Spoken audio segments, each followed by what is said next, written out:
उन्होंने अपनी सरकार की परवाह नहीं की और उन्होंने कहा भी था, जब उनका कार्यकाल खत्म हुआ तो उन्होंने उस वक्त कहा था कि जो मेरा कार्यकाल रहा है, जो मैंने मजबूत फैसले लिए हैं, जो मैंने अच्छे काम किए हैं, उसका जिक्र इतिहास में होगा। और वाकई उन्होंने सुनहरे भविष्य की नींव रखी। अंतिम अरदास, अरदास मतलब विनती करना उस ईश्वर से, और जिसमें हम सबको एक दिन मिल जाना है। ईश्वर का परमेश्वर से मिलन ही सबसे बड़ा सार है, ये किसी भी धर्म का सबसे बड़ा सार है। ये अंतिम अरदास देखिए, इसकी आवाज़ आप सुन सकते हैं।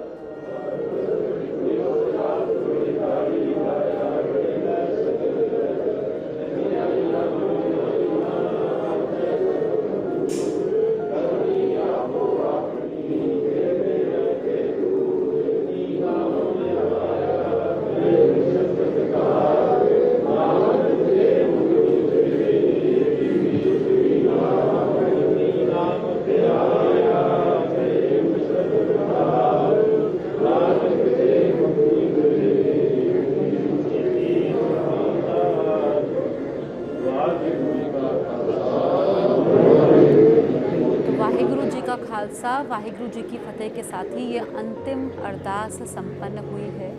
और अब आप देखिए कि यहाँ पर जो ये मुखाग्नि देने की जो बात है, प्रक्रिया है, वो यहाँ पर शुरू होगी और अब से कुछ देर में पंचतत्व में विलीन हो जाएंगे। बहुत मुश्किल होता है ये वक्त, परिवार के लिए भावुक करने वाला पल है, जो परिवार के लिए तो बहुत मुश्किल है। खासकर उनकी पत्नी डॉक्टर मनमोहन सिंह की पत्नी गुरशरण कौर को आप देख सकते हैं, हमेशा साथ दिया, एक पत्नी के तौर पर एक ढाल उनकी बनी रही। क्योंकि डॉक्टर मनमोहन सिंह वो अगर देश सेवा में समर्पित रहे, अगर हमने देखा कि वो इतने एक्टिव रहे, 92 साल की उम्र में उनका निधन हुआ, तो उनकी पत्नी की बड़ी भूमिका रही है। एक आपका जो जीवन साथी होता है, उसका योगदान भी बहुत बड़ा होता है। अगर आप कुछ जीवन में कर पाते हैं तो आपके जीवन साथी का साथ होना, साथ देना, आपका मजबूती के साथ उसका खड़ा रहना बहुत ज़रूरी होता है। वही किस्से का जिक्र तब भी कर रही थी, सतीश जी बैठे हुए थे यहाँ पर, तब भी मैंने कहा था भोज आयोजित किया गया था, कोने में बैठकर उनकी पत्नी खाना खा रही थी। सबने सोचा ना जाने कौन महिला बैठी है, ये कोने में बैठकर खाना खा रहे हैं। जाके पूछा गया, सब में आदत होती है, अब पूछा गया जाके, तो बोला कि मेरे पति यहाँ काम करते हैं। तो उन्होंने पूछा कि कौन? तो मनमोहन सिंह मेरे पति। सोचिए कोई और होता तो शायद जवाब दिया जाता कि प्रधानमंत्री मेरे पति हैं, लेकिन उन्होंने कहा मेरे पति यहाँ काम करते हैं, और खुद जाकर उठकर फिर खाना लेते। बिल्कुल सही है, बिना पार्टनर के आप आगे नहीं बढ़ पाए। आपका हमसफर आपका साथ देता है। नीली पग वाले डॉक्टर मनमोहन सिंह हम सबको छोड़कर चले गए हैं, अपनी किताबें हमारे बीच छोड़ गए हैं, अपनी कहानियाँ हमारे बीच छोड़ गए हैं, अपनी लेखिकी हमारे बीच छोड़ गए हैं, और अपने रिफॉर्म्स को हमारे बीच छोड़ गए हैं। ईश्वर उन्हें अपने चरणों में जगह दे। और यही हम बस आखिरी अरदास यही होती है, जिसमें सभी सिख धर्म, देखिए नीली पगड़ी अभी भी पहनी है, और मानो यूँ लगता है ये तो कल की बात थी, लेकिन आज वो हम सबके बीच नहीं है। यही जीवन का चक्र है, जन्म हुआ है तो मृत्यु भी एक अथाह सत्य है, लेकिन इस सत्य को स्वीकार करना थोड़ा मुश्किल हो जाता है। क्योंकि कैसे जाने दे उस व्यक्ति को जिसके साथ कुछ पल बिताए, कैसे जाने दे उस व्यक्ति को जिसने बहुत कुछ सिखाया, कैसे जाने दे उस व्यक्ति को जिसने बताया कि जीवन औरों के लिए ही जीना है। डॉक्टर मनमोहन सिंह, अलविदा आपको। ईश्वर आपको अपने चरणों में जगह दे। आपसा दोबारा कोई हमें नहीं मिलेगा। बिल्कुल, और मृत्यु तो एक अटल सत्य है, ये सब किसी को स्वीकार करना होता है, लेकिन परिवार के लिए बहुत मुश्किल होता है। हम लोग जो हैं, जो दूसरे लोग होते हैं, वो याद करते हैं, लेकिन फिर अपने अपने कार्यक्रमों में व्यस्त हो जाते हैं, अपनी अपनी ज़िंदगी में व्यस्त हो जाते हैं। लेकिन जो परिवार होता है, उसके लिए कभी नहीं भूलने वाला दर्द होता है, क्योंकि जो इंसान हमेशा साथ बैठे हैं, आप हम सब, हमने भी किसी न किसी को अभी खोया है या कभी खोया है, बरबस वो बातें हमारे जहन में आ जाती है। बिल्कुल, और ये तस्वीर देखकर परिवार के लिए तो ताउम्र एक ऐसा दर्द होता है जिसकी भरपाई ही नहीं हो सकती है, ताउम्र सालता रहता है। और जो परिवार के लोग हैं, बहुत भावुक करने वाला ये पल है, क्योंकि हम देखें कि यहाँ पर जब सभी की आंखें नम हैं, पूरा देश गमगीन है, देश ही नहीं जो विदेशों में भी लोग हैं, क्योंकि उनकी छवि ही ऐसी थी, यहाँ पर आकर्षक छवि थी उनकी, हर किसी को कायल बना देती थी, एक अलग छाप छोड़ जाती थी। जो भी डॉक्टर डॉक्टर मनमोहन सिंह को करीब से जानते हैं या फिर जो इनके बारे में पढ़ रहे हैं या जो जिन्होंने उनका कार्यकाल देखा है या जो उनके साथ जिनको काम करने का मौका मिला है, जो उनके मंत्रिमंडल में रहे हैं या फिर जब वो अधिकारी जो उनकी सुरक्षा में तैनात थे, जो बहुत करीब से उनको जान पाए, या फिर जब वो वित्त मंत्री थे, जो अधिकारी उनके संपर्क में थे, हर किसी ने किस्सों का जिक्र किया है। और हम जब उनके तमाम किस्सों का जिक्र कर रहे हैं तो ये बताते हैं कि कैसे उनको पैसों का लालच कभी नहीं रहा। देखिए, इंसान तो चला जाता है लेकिन पीछे छोड़ जाता है अपने कर्म जो उसने जीते जी किए होते हैं, क्योंकि मरना तो एक दिन सबको है, मृत्यु अटल सत्य है, ये सभी को मालूम है और इसको कटु सत्य को स्वीकार करना होता है। लेकिन आपके जो कर्म होते हैं वो पीढ़ियों को याद रहते हैं कि आप जीते जी क्या करते हो।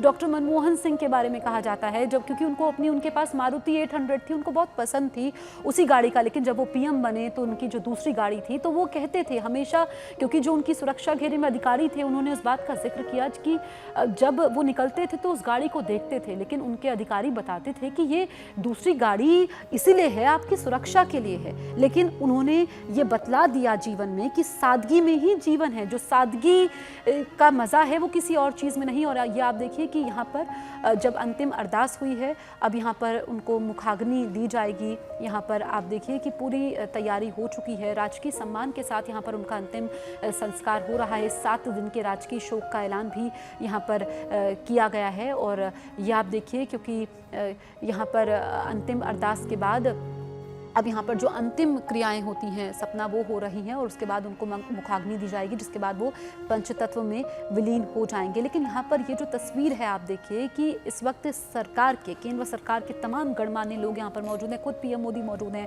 राष्ट्रपति द्रौपदी मुर्मू मौजूद हैं, क्योंकि राजकीय सम्मान के साथ उनका अंतिम संस्कार हो रहा है। और अब तो उनके नाम पर स्मारक भी बनेगा, एक ट्रस्ट का गठन होगा, जो उनको ज़मीन दी जाएगी, स्मारक भी बनेगा।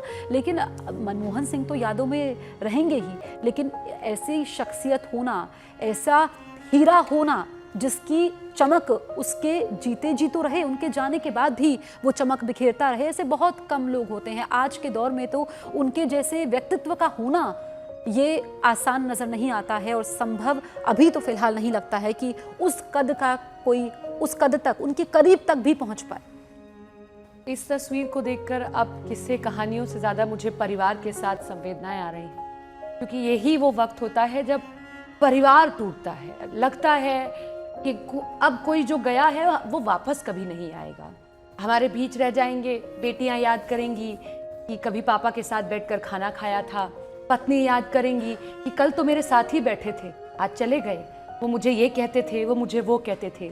ये सबसे कठिन वक्त होता है। ये सत्य ऐसा होता है जो कोई स्वीकार नहीं करना चाहता, लेकिन स्वीकार करना पड़ता है। नियति ये खेल दिखा देती है। लेकिन आप यादों से रहेंगे, बातों से रहेंगे, कर्मों से रहेंगे हम सबके बीच में।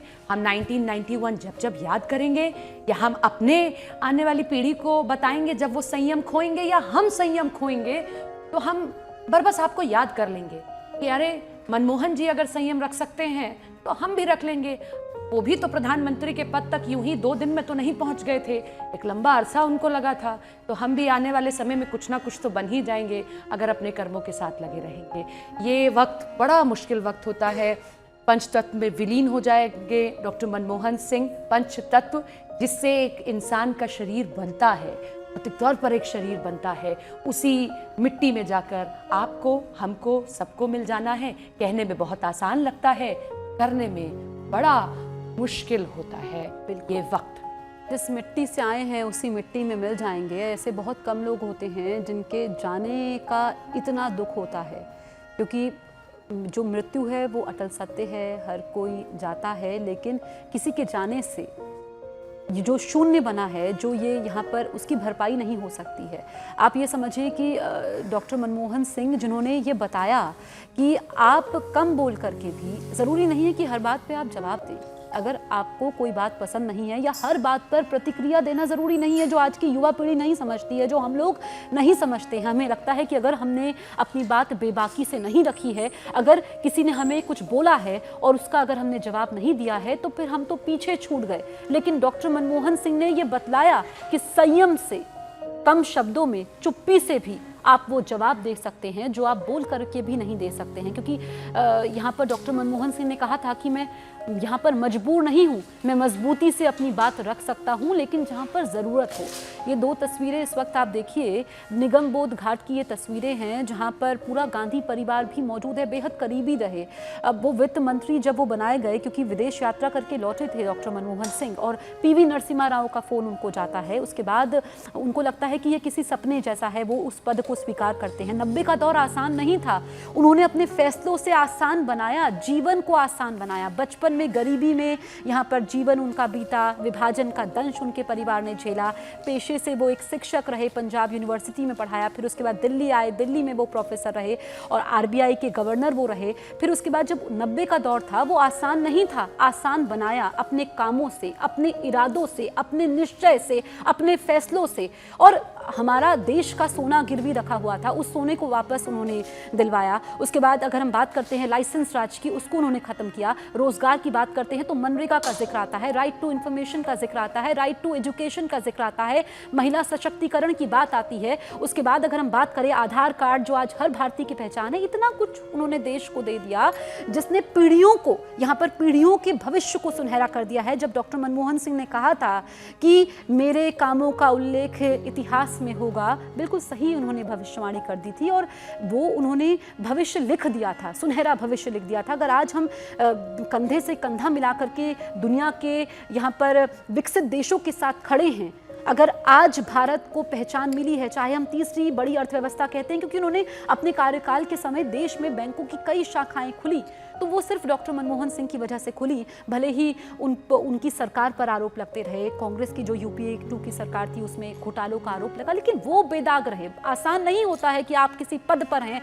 आप देश के पीएम हैं, आपकी सरकार के ऊपर तो आरोप लगे लेकिन आप पर कोई व्यक्तिगत तौर पर आरोप ना लगे। ये सपना ऐसा तो कोई नजर नहीं आता है कि आप इस पद पर रहे हों और फिर आप राजनीति में रहते हुए भी आपके ऊपर राजनीतिक आरोप ना लगे।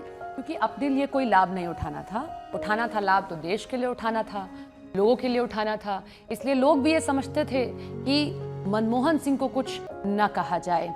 आखिरी सफर, आखिरी वक्त, डॉक्टर मनमोहन सिंह देखिए अब पंचतत्व में विलीन हो जाएंगे और राजनीति के एक अजात शत्रु जिन्होंने राजनीति को नहीं चुना, राजनीति ने उनको चुना और वो अब हम सबके बीच नहीं है। स्मृतियां हम सबके बीच जरूर हैं, जो हम आपको लगातार बता ही रहे हैं, आप पढ़ भी लेंगे, सोशल मीडिया पर लगातार उनके वो वीडियोस भी हैं, वो हम सबके बीच से जा चुके हैं। लेकिन एक चीज जो मैं पर्सनली सीखती हूँ वो है संयम, और वो है वो वक्त, खास तौर से उनके बचपन से जुड़ा वो वक्त कि जब आपके पास सुविधाएं ना हो तब भी लगे रहिए, एक ना एक दिन फल जरूर मिलेगा। अगर कुछ बनना है तो कीमत बस इतनी है कि एक एक कतरा आपको लहू का देना है, मेहनत करते जाना है। वक्त आएगा और वक्त आपको जब देगा तो आप बाहें खोलते खोलते परेशान हो जाएंगे, वक्त आपको इतना कुछ दे जाएगा। ये मैं अपना एक्सपीरियंस आपको बता रही हूँ कि मैंने ये सीखा है कि अगर मैं कभी संयम खोऊंगी, मैं परेशान होंगी कि मुझे कुछ हासिल करना है या करना था मैं नहीं कर पाई या करना है अभी कितना वक्त और, तो तब मैं मनमोहन सिंह, जो मेरी एक लिस्ट है उसमें एक नाम मनमोहन सिंह का भी जोड़ूंगी। जैसे एपीजे अब्दुल कलाम ने इंतजार किया, जैसे अटल बिहारी वाजपेयी ने इंतजार किया, जैसे बड़ी और हस्तियों ने इंतजार किया, वैसे मनमोहन सिंह ने भी इंतजार किया। वैसे इंतजार तुम भी करो, वक्त तुम्हारा भी आएगा। वो लोग अपने आप को सौभाग्यशाली मानते हैं जिनको मनमोहन सिंह से मिलने का मौका मिला, जो उनसे मुलाकात कर पाए, भले ही चंद मिनटों की वो मुलाकात रही हो, लेकिन उन्होंने यहाँ पर उनके दिलों में एक ऐसी छाप छोड़ी है। और यहाँ पर जो विदेशी अखबार हैं वो भी उनके बारे में लिख रहे हैं कि जो उनका जीवन रहा है, अब आत्मविश्वास से लबरेज रहा है उनका जीवन। अब देखिए ये जो निगम बोध घाट से तस्वीरें दिखा रहे हैं जहाँ पर उनको मुखाग्नि दी जा रही है, जो अंतिम यहाँ पर प्रक्रिया है, आप देखिए कि वहाँ पर अंतिम अरदास हुई है, उनके परिवार के लोग मौजूद हैं और उसके बाद पंचतत्व में विलीन हो जाएंगे डॉक्टर मनमोहन सिंह। बहुत भावुक करने वाला ये क्षण है, पूरा परिवार गमगीन है और ऐसे बहुत कम लोग होते हैं जो जिनके जीते जी तो वो आपके रोल मॉडल रहे, जीते जी तो वो आपको प्रेरणा देते रहे, मरने के बाद भी उनके जो किस्से हैं, जो उनकी कहानियाँ हैं, जो उनके जीवन के अध्याय हैं, अगर मनमोहन सिंह के बारे में कोई किताब होगी, किताब किताब लिखेंगी आज की युवा पीढ़ी, अगर फिर से उनके जीवन के शुरू से लेकर के आखिरी पन्ने तक, 92 साल की उनकी उम्र तक, तो उनकी ज़िंदगी के किताब का हर एक पन्ना, हर एक अल्फाज कुछ ना कुछ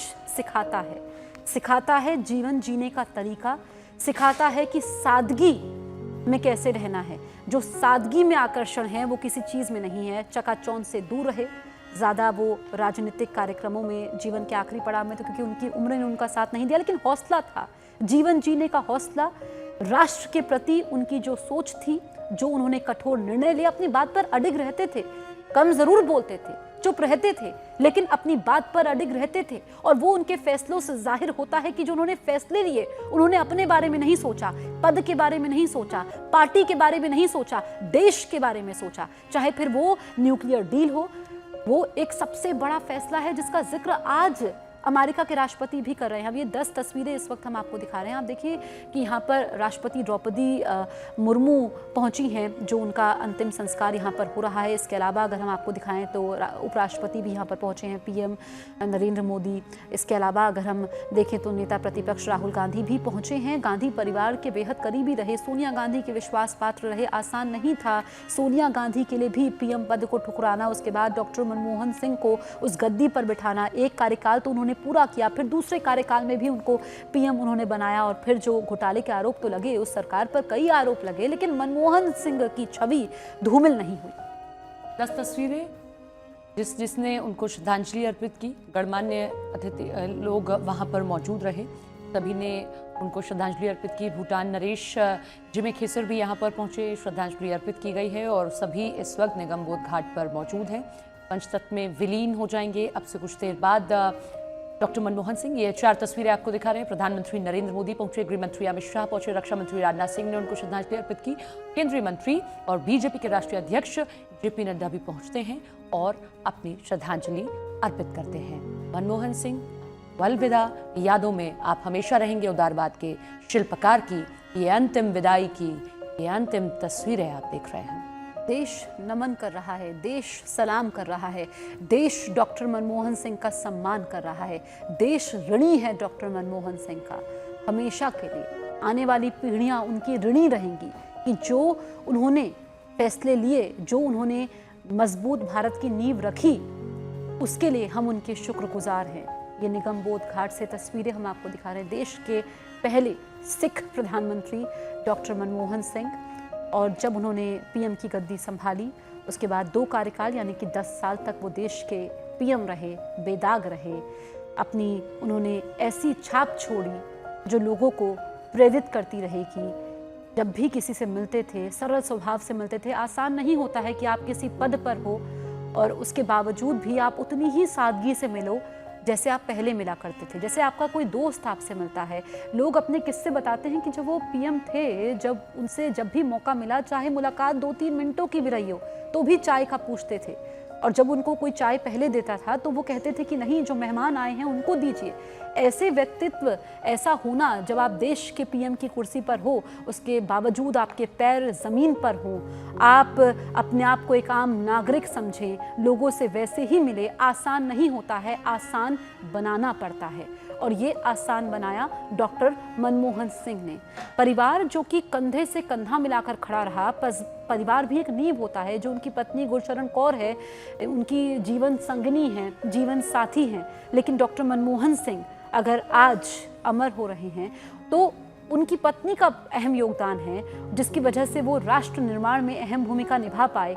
उदारवाद के शिल्पकार ऐसे ही नहीं कह रहे हैं, जो उन्होंने मजबूत फैसले लिए, जो उन्होंने देश को गति दी, जो उन्होंने देश को दिशा दी, जो उन्होंने देश की तस्वीर बदल दी, जो उन्होंने सुनहरे भविष्य की रूपरेखा तय की, जो उन्होंने भारत का नाम दुनिया में रोशन किया, जो उन्होंने डगमगाती अर्थव्यवस्था को यहाँ पर पटरी पर लेकर के आए, वो आसान नहीं था। कठिन परिस्थितियां थी, मुश्किल हालात थे। पीवी नरसिम्हा राव की सरकार, उसका जिक्र बार बार हो रहा है, क्योंकि 1991 में जब वो वित्त मंत्री बने तो पीवी नरसिम्हा राव को एक ऐसे चेहरे की तलाश थी जो यहाँ पर पटरी पर ला पाए अर्थव्यवस्था को, देश को बोझ जो था, कर्ज का मकर जाल था, उससे उबार पाए। जो हमारा सोना था गिरवी रखा हुआ था और जो यहाँ पर लाइसेंस राज था, उसको खत्म कर पाए। और मनमोहन सिंह ने बहुत आसानी से ये सब करके दिखलाया।